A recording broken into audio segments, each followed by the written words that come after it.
Olá, gente. Meu nome é Lohane Borba, eu estou no 7º período de enfermagem e hoje nós vamos conversar sobre os 5 estágios do luto. Já peço a você que considere a possibilidade de se inscrever aqui no meu canal e de dar um like nesse vídeo. Vamos lá?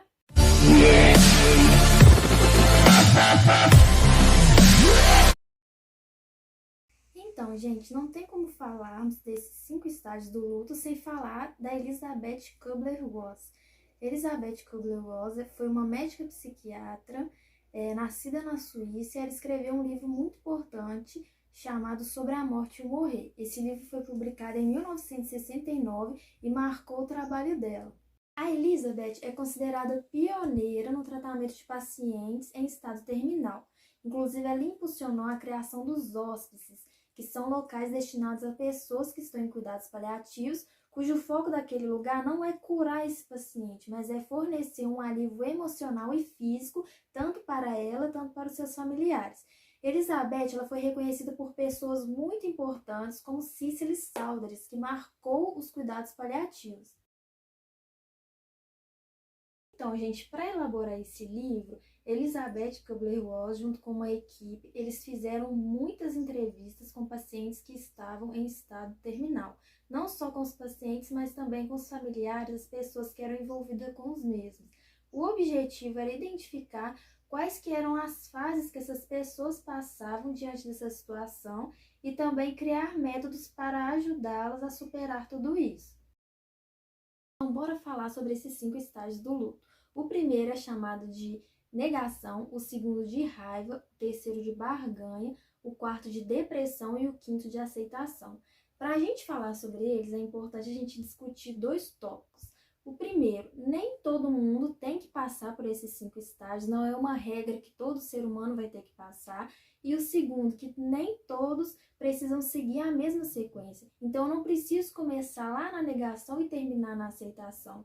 Eu posso começar na depressão, depois eu passar para a barganha, depois eu passar para a raiva, depois eu passar na negação e depois eu aceitar essa situação.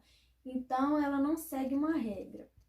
E é importante também a gente dar um exemplo sobre o que poderia ser esse luto. O luto, vou dar 3 exemplos para vocês. Poderia ser, por exemplo, eu perder um familiar que é muito importante para mim, eu perder um amigo que é muito importante, eu passar por esse luto, ou eu perder um emprego que é muito importante para mim, que eu precisava naquele momento, ou, por exemplo, eu receber uma notícia ruim, que eu estou numa doença que ameaça a minha vida. Então, diante dessas 3 situações que a gente citou, vai ficar mais fácil da gente compreender como é esses 5 estágios do luto. Então vamos lá na primeira fase, que é a fase da negação. Negação, como o próprio nome já diz, é o ato de você negar, é você dizer que aquilo não está acontecendo. Algumas frases comuns, né, da gente ouvir nesse momento é: isso não pode estar acontecendo comigo, isso não é verdade, isso é besteira, eu tô bem, não está acontecendo nada. É um mecanismo de defesa dessa pessoa de passar por aquele sofrimento que ela está vivenciando nesse momento. A segunda fase é a fase da raiva. Essa fase é muito importante a gente discuti-la, porque como futuros ou profissionais de saúde, né, nós temos que compreender o que o paciente pode estar passando por esse momento, que a pessoa ao nosso lado pode estar passando por esse momento, porque é muito comum nesse estágio serem distribuídos sentimentos de culpa ou na própria pessoa que está passando por aquela situação ou em pessoas que estão envolvidas com ela. Então, é muito comum profissionais de saúde serem xingados, receberem palavras que a culpa é dele por aquela situação que ele está vivenciando e até mesmo os familiares. Também é comum o próprio paciente se culpar, dizer que a culpa é dele porque ele não fez isso, porque ele fez aquilo, ou porque um familiar fez aquilo ou deixou de fazer por ele. A terceira fase é a fase da barganha. Barganha, gente, é o ato de tentar negociar, de fazer uma negociação. Então, esse paciente, essa pessoa que está passando por esse momento, vai tentar negociar para sair daquilo que ele está vivendo, daquilo que está causando sofrimento. Então, se essa pessoa acredita em algo divino e algo superior a ele, ela vai tentar recorrer a estes para que essa situação dela seja modificada. Esse ato de negociar é algo intrínseco do ser humano que a gente tem desde pequenininho. Por Por exemplo, quando uma criança fica insistindo, tentando negociar com os pais para fazer algo que elas querem muito, né? Ou para mudar algo que não está agradando. E é importante a gente ressaltar que nesse livro, a Elizabeth fala sobre que poderia ser uma sexta fase, mas ela não define como fase, que é a esperança. Ela fala que a esperança ela está presente em grande parte, em grandes momentos do tratamento desse paciente. Só que essa esperança, ela pode ser boa às vezes, mas às vezes ela pode ser ruim porque ela atrapalha o enfrentamento e a aceitação dessa situação. Essa esperança, ela aparece justamente, principalmente, na questão da barganha, da negociação, porque esse paciente acredita que a situação dele pode ser revertida, ele tem uma esperança de que aquilo ele pode mudar. Então, nesse momento, é comum a gente ouvir frases como: meu Deus, se essa situação mudar, eu vou fazer isso, isso e aquilo. Se eu parar de fazer isso, de fazer aquilo, a situação vai mudar? Então, são frases comuns da gente ouvir neste momento. A quarta fase é a fase da depressão.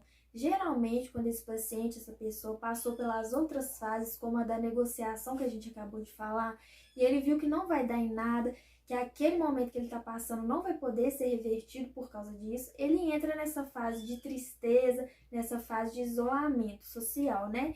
E esse momento traz muita preocupação para os profissionais, bem como para os familiares e os amigos que estão envolvidos com ele.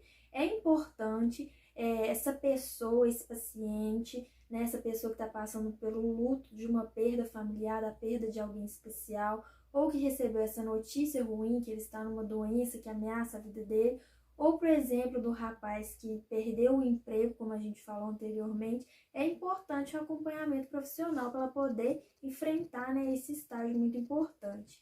É comum nesse momento a gente ouvir frases como a minha vida não faz mais sentido, nunca nada será como antes, nada será como antigamente. Então, é muito importante a gente fazer esse acompanhamento e falando especificamente dos pacientes, ele pode não estar passando por essa situação não apenas porque ele recebeu uma notícia ruim que ele não está conseguindo enfrentar, mas, por exemplo, a vida dele foi modificada. Uma pessoa que antes não tinha nada, agora tem que frequentar muito hospitais, tem que fazer vários procedimentos, tem que tomar bastantes medicamentos diferentes. Então, é importante a gente compreender, né, essa fase desse paciente para a gente poder ajudar e aliviar, né, trazer uma melhor qualidade de vida para ele.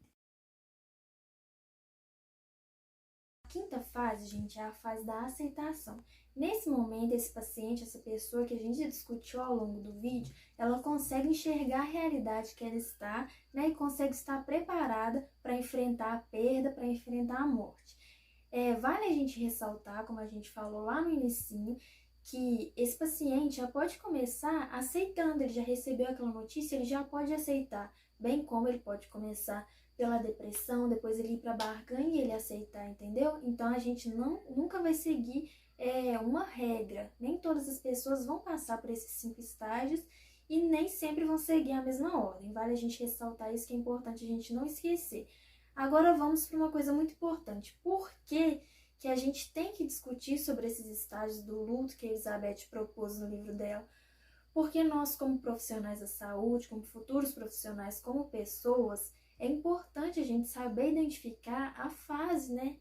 A situação que um amigo, que um colega nosso, que o nosso paciente está passando para a gente poder ajudar, porque é de muita importância um acompanhamento psicológico para a gente ajudar esse paciente, essa pessoa a superar, né? A aceitar e a passar por esse enfrentamento, né? Porque tudo isso afeta muito a qualidade de vida dessa pessoa.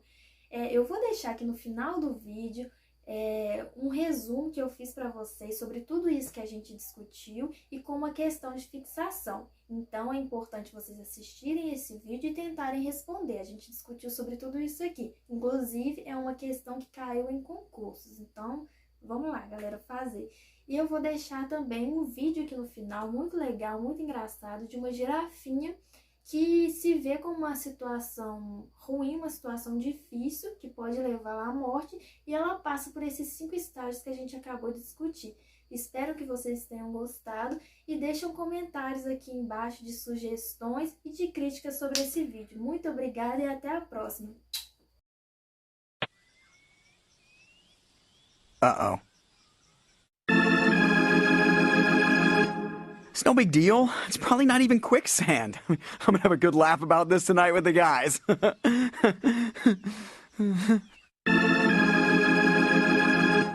Well, this is just perfect. Stupid quicksand. Stupid jungle. I want to bite someone in the face. Mother. Ah! That stupid jungle. Are you there, God? It's me, Giraffe. Listen, if you would just give me a mulligan on this quicksand thing, I promise. No more peeing on your shorter creatures. What, did you get a deal?